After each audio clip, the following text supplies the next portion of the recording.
Just imagine if you could look over the shoulder of some of the finest painters from the past or today. If you could watch them work. This is Don Hamilton, and I'm going to take you on a journey.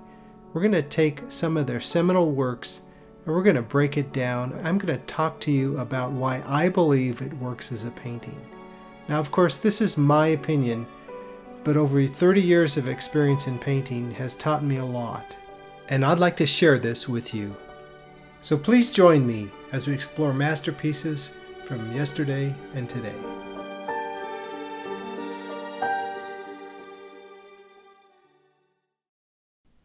So here we have a painting called Winter Twilight by Birge Harrison. Now, Birge Harrison was born in Pennsylvania in 1854, and he went to the Pennsylvania School of Art in 1874. Later on, he went to Paris and studied on advice from John Singer Sargent, and he returned to America and spent some time in Massachusetts, and then later ended up at Woodstock, where he became an instructor of totalist painting with the Art Student League. This painting is pretty, I think, typical of the work he did, although oftentimes his work was probably a little more tonalist. But I think what I love about this painting is the color in it and how it vibrates. Now, just a disclaimer here. I've never seen the original painting. I believe it sits in a private collection. I've seen probably 4 or 6 versions of this online, all with a little bit different color schemes. This is probably one of the more colorful versions I've seen. But it's a great example of what he talks about. He uses the term refraction. In his book on landscape painting, he goes into some length talking about refraction. And interestingly, he says it's not a great word, but it's the best word he could come up with. And what he means by refraction is the ability to imbue the whole painting with a atmosphere and color sense that links it all together. It makes it feel harmonious, like the light is being refracted across the entire painting. So let's talk a little bit about this, and let's look at this painting. You can see it his strength was not always in composition, although this is a pretty nice composition. His strength was really more in his sense of color and light and creating atmosphere in his work. Some of his compositions are actually very, very simple and may consist of a house with a road, but a powerful sky that may influence the whole painting. So in this painting here, you can see the color, I think, up here in the sky is pretty amazing. How he's taken and graduated the color here with the purples and violets back here, and gradually warm that sky up as you move up into the painting, and how much warmer it's gotten and really how green it's gotten. Now again, a disclaimer, I don't know if the original looks like this, but let's assume for this study that it does. You can see, especially right here, how he's graduated that tone, and some of these colors in here really aren't beautiful colors in themselves, but altogether they seem to work pretty well. He's got this dark shape over here, which it looks like it's trying, giving you a little bit more going on in the upper part of the canvas so that the sky isn't entirely blasted across the entire canvas.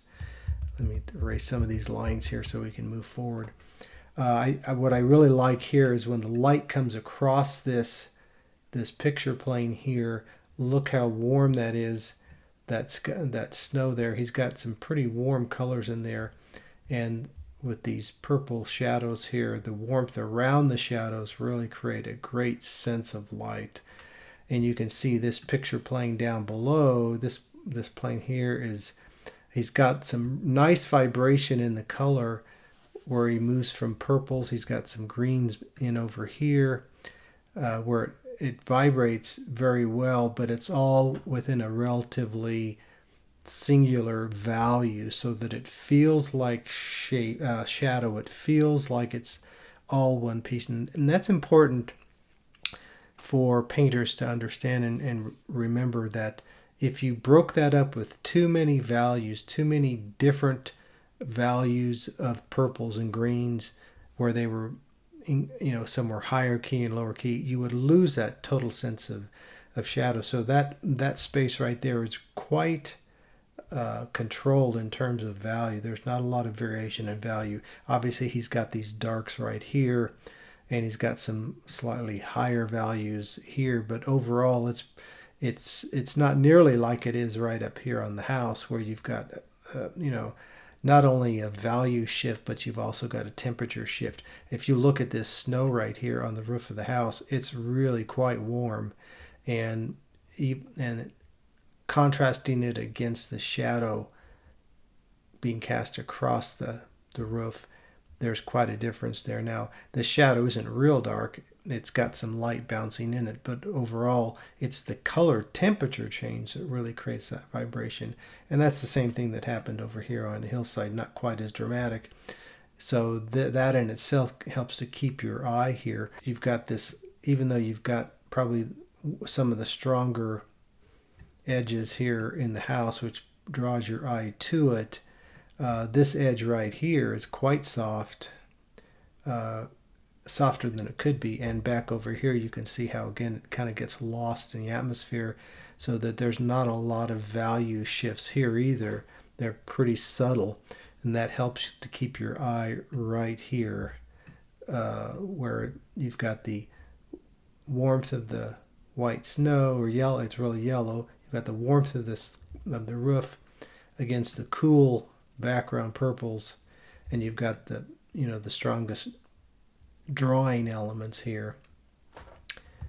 Now, if we look at the water here, again, it's all pretty much one value with some highlights and shifts here, and you can see how it's pretty simply painted. It gives you a nice lead in to write kind of this whole focal point right here, which really dominates the painting in terms of composition. You've got this vertical post here, which helps to break across these planes here and give you some interest here. Overall, just a masterful work in terms of emotion, in terms of atmosphere and color, where they all seem to work together. You've got this one little spot of red on the door, which kind of, again, boom, puts your eye right there. So it brings you into the painting, brings you to the focal point with everything else going on here, that helps keep your eye on the focal point. But at the same time, you've got these nice, beautiful colors that really create an atmosphere and a sense of coldness of the winter, but yet warmth in the painting. What I like about a lot of his winter paintings, some of them are colder, some of them are much more kind of a traditional toneless work where they'll be very close in color and value, but some of his work, he creates such warmth in them in spite of the fact that it's a cold day. It really invites you in to look at the painting. Again, this is Lovell Birge Harrison, and great book he has on landscape painting. You can find it. It's one of those where they kind of photograph existing pages and put it into a book. I think that's the only versions that are available out there, but interesting book to read. I would highly recommend it. It gets you thinking about a lot of things, especially his discussion on refraction. So I hope you enjoyed this, and give it a shot here when you get out and do some painting. Try and experiment with some of this refraction, trying to understand how colors influence each other across the landscape.